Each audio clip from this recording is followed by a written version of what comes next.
AFL Final Series for 2018-19 got underway last week. Two big games at the start of the final series. One of them was the Tiwi Bombers with their remarkable win over Southern Districts, who'd won the premiership last year and almost finished minor premiers, but the Tiwi Bombers came from nowhere at the start of the season, got the double chance and beat Southern Districts by 21 points. Brenton Toy is the coach of the Tiwi Bombers and he joins us. Brenton, that's a remarkable result for a team that had won no games in the first 5 rounds. You were 0-5.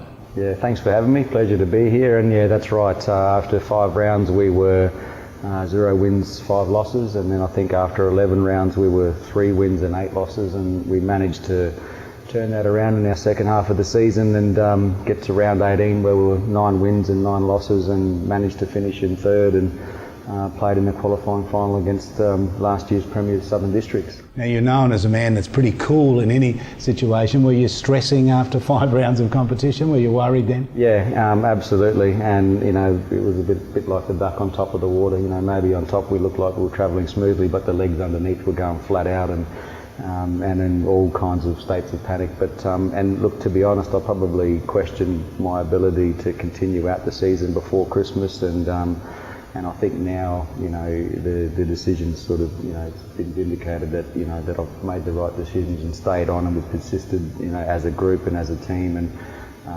when you do the work and you get the reward, it makes it all worthwhile at the end.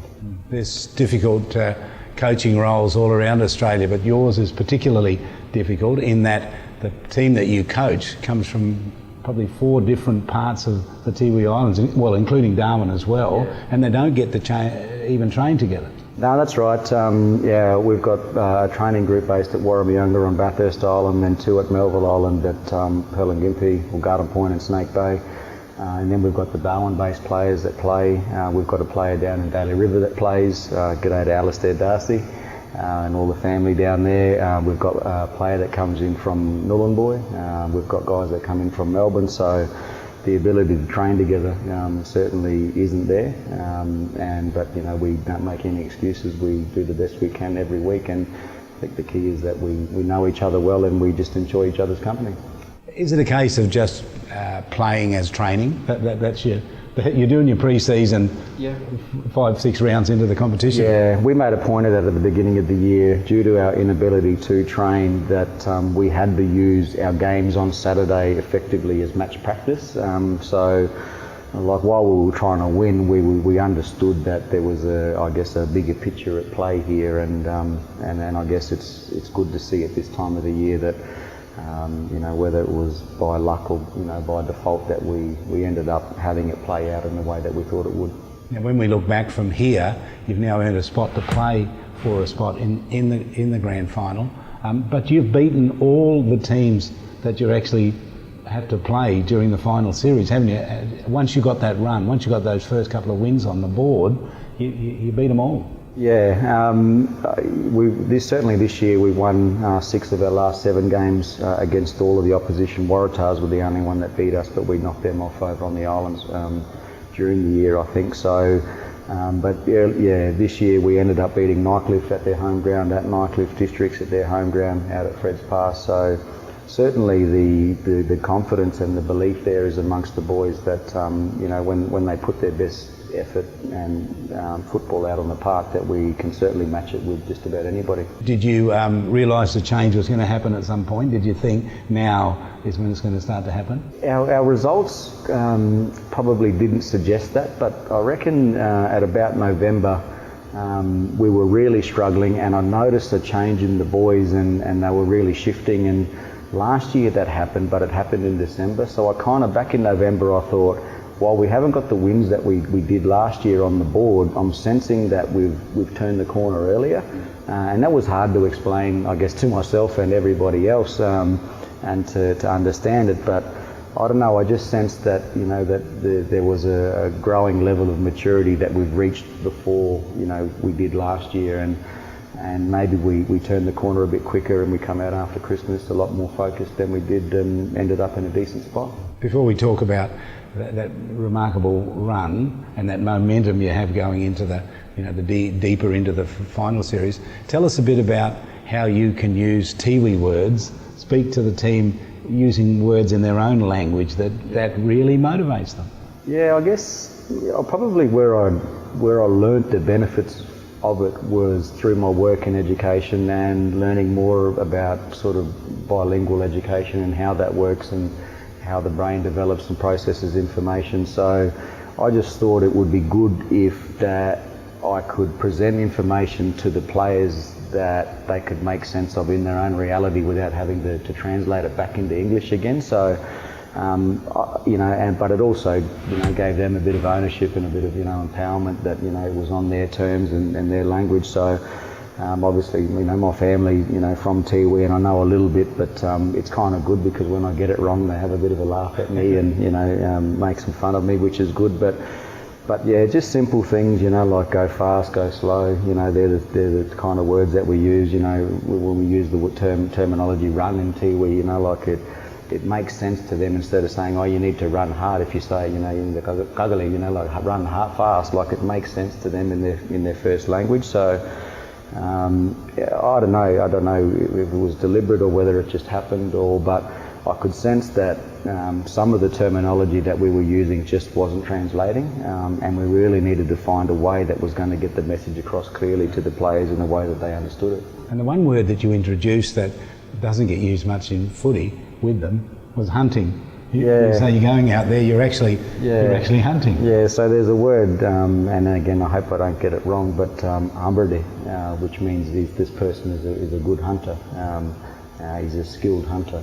So we use that quite often, that we quite often talk about the opposition as, potentially our prey, and we need to continue to hunt and then don't give up on the hunt until we've actually, got what we needed to. And like that's a concept that goes back thousands of years, for them. So it's intrinsic. It's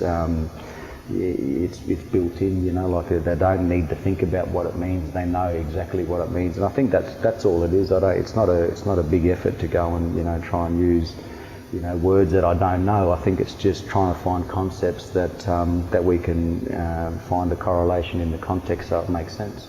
Momentum. People say it's everything in footy, especially come the finals. If you get momentum on your side, you're swinging, stringing wins together. How important is it for you? I mean, we've seen just this spectacular football from the team. Yeah, really important for us, and it's confidence, it's enthusiasm, it's momentum, but probably more importantly for us, it's belief. And you mentioned that we've beaten all of the 7 teams, and so in our minds now, we know that anything's possible, and that if we come out and play good footy, that will beat them. Or we have a good chance of beating them.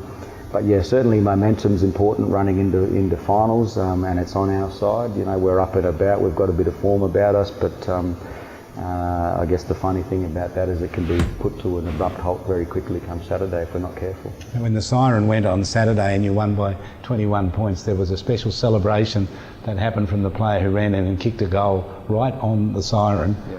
Tell us about that. Tell us what that actually was that was happening there, that a lot of people don't really understand what that celebration was. Yeah, he's a funny guy, Dion Mankara, and he's charismatic and he loves the celebration, but kicked the goal and I think the siren went and he pulled out the aeroplane wings and started to take off. So it took off and got the wings out like he was a plane, and at the end of it he pulls out a little machine gun and does some shooting. But I guess the story behind that is that the Tiwis have got a bit of a history with the bombing of Darwin. The first prisoner of war captured, on Australian country was, taken over there by a Tiwi person. They notified, the Darwin authorities that the planes were coming. So there's a real history there with the Tiwis and the bombing of Darwin, and I guess to pay homage to that, they created a bombing of Darwin dance, and it's got planes flying around the outside. It's got gunners sitting in the turret shooting stuff off. So I think that was Dion paying homage to the bombing of Darwin dance, and obviously the Tiwi Bombers, the bombing of Darwin, all of that sort of stuff. But terrific, exciting, and I looked at it and it was posted on the AFL Facebook page, and within 24 hours there's almost up to 100,000 views. So people around the country certainly getting behind Dion and the Tiwi Bombers. All right, here's the big question: Can you get a spot in the grand final and go on and win it?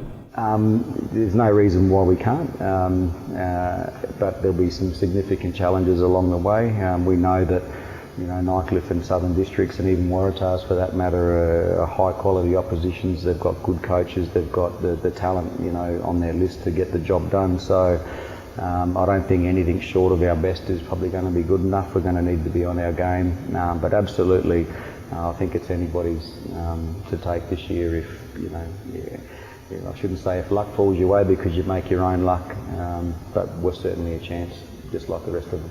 Well, the football public waits to see this team in action. They are just absolutely spectacular. In fact, I was getting calls from people saying they're the Harlem Globetrotters of footy in Australia, which is just so skillful. They're just terrific the way they play footy. The purists absolutely love the way the Tiwi Bombers play, and we wish them all the best. Brenton, thanks for your time. Beautiful. Thanks, Charlie.